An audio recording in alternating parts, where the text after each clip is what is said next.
How to change a 2013 Dodge Charger 4-button key fob battery. Now here's Sergeant Locksmith to show you how. Let's go ahead and change the battery out here on our Dodge Charger remote.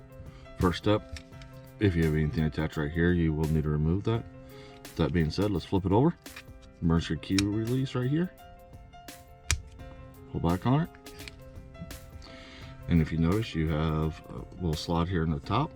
Take a flat tip screwdriver, hold the remote firmly, and just twist the screwdriver. You're not prying. Once you twist it, you'll see that it pops open a little. Put it face down. And you want to open it the rest of the way up. That way the circuit board stays down. If the circuit board does pop out, you get that little notch right there for it to sit in. With that being said, go ahead and take your flat tip, look at your battery, come 180 across. There's an indentation here.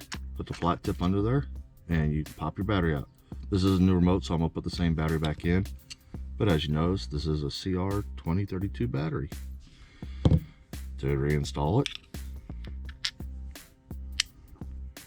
it's in. I like to leave the pad down. And we go ahead and squeeze. Work your way around. Hey, thanks again for watching. Let's be safe out there and have a good day.